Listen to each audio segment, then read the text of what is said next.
အားလုံးပဲမင်္ဂလာပါကျွန်တော်ရဲ့ KFU Channel လေးကနေပြန်လဲကြိုဆိုလိုက်ပါတယ်နေရာတနေရာထဲမှာအလုပ်တစ်ခုကိုလုပ်နေတဲ့လူနှစ်ယောက်ရှိတယ်တယောက်ကအောင်မြင်သွားပြီးတော့နောက်တစ်ယောက်ကတော့တက်တက်လုံးအဲ့ဒီနေရာမှာပဲအလုပ်သမားအဖြစ်နဲ့ကျန်နေခဲ့တယ်သူတို့ရဲ့ကွာခြားချက်က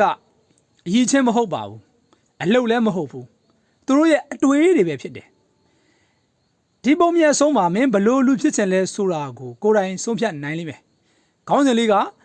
ကြောက်တုံးတုံးဒါပေမဲ့ဘဝနှမျိုးမြို့ငယ်လေးတစ်မြို့မှာဖះเจ้าအစ်စ်ကိုတိဆောက်နေတယ်။အဲ့ဒီတိဆောက်နေတဲ့နေရာမှာကြောက်ထုတဲ့အလုပ်သမား2ယောက်ရှိတယ်။ခီးသွားတယောက်ကပရမလူကိုမေးတယ်။ခမည်းဘာလုပ်နေတာလဲ။သူကမျက်နှာပြက်ပြက်နဲ့ပြန်ဖြေတယ်ခင်ဗျမမြင်ဘူးလားကြောက်ထုနေတာပေါ့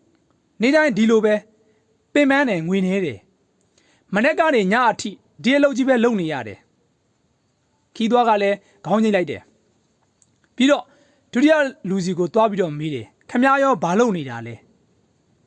ဒုတိယလူကပြုံးပြီးတော့ပြောတယ်ကျွန်တော်လားလူတွေနှစ်ရာကျော်အကြာမှတောင်လာပြီးငေးမဲ့ဖះเจ้าတစ်ခုကိုတိဆောက်နေတာပါလို့ပြောတယ်အဲ့ဒီမှာအလုပ်ကလည်းအတူတူပဲလာသွားကလည်းအတူတူပဲပင်ပန်းတာကလည်းအတူတူပဲဒါပေမဲ့တယောက်ကကြောက်တုံးမဲမြင်တယ်နောက်တယောက်ကတော့အနာဂတ်ကိုမြင်တယ်နှစ်တွေကြာသွားတယ်ပရမလူကအလုတ်ကိုမုန်းလာတယ်မကြိုးစားတော့ဘူးအဲ့တော့လွတ်တက်မှုလည်းမရှိဘူး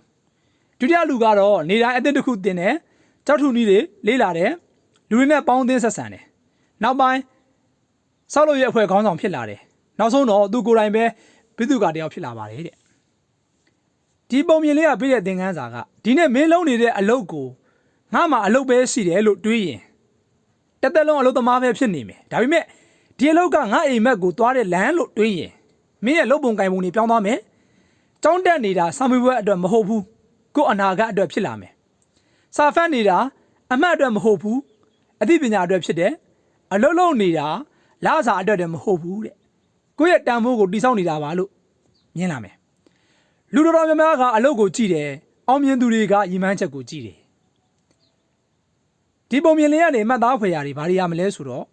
မင်းလုပ်နေတဲ့အလုပ်ကမင်းဘဝမဟုတ်ဘူးအဲ့ဒီအလုပ်ကိုမင်းဘလို့မြင်လဲဆိုတာကမင်းဘဝဖြစ်တယ်ရည်မှန်းချက်မရှိတဲ့အကျိုးစားမှုကပင်ပန်းမှုဖြစ်သွားတယ်ရည်မှန်းချက်ရှိတဲ့အကျိုးစားမှုကအောင်မြင်မှုတွေဖြစ်လာမယ်ဒီနေ့ကိုမေးကြည့်ပါငါကြောက်တုံးထုနေတာလားဒါမှမဟုတ်ကိုယ့်ရဲ့အနာဂတ်ကိုတိဆောက်နေတာလားအဖြေကမင်းဘဝကိုဆုံးဖြတ်ပေးလိမ့်မယ်ဒါကြောင့်အလုပ်ကိုမပြောင်းခင်အတွေးကိုအရင်ပြောင်းပါအတွေးပြောင်းရင်မိတ်ဆွေရဲ့ဘဝလည်းပြောင်းလဲလာပါလိမ့်မယ်ကျွန်တော်ဒီ profile လေးကိုအဆုံးထိကြည့်ရှုပေးတဲ့အားလုံးကိုကျေးဇူးတင်ပါတယ်ဒီ profile လေးကနေပြီးတော့မိတ်ဆွေအတွက်ဘုဒ္ဓရတစုံတရားများရခဲ့တယ်ဆိုလို့ရှိရင်ကျွန်တော်ရဲ့ KFU Channel လေးကို subscribe လုပ်တော့ပြီးဖိတ်ခေါ်ပါတယ်အားလုံးကိုကျေးဇူးတင်ပါတယ်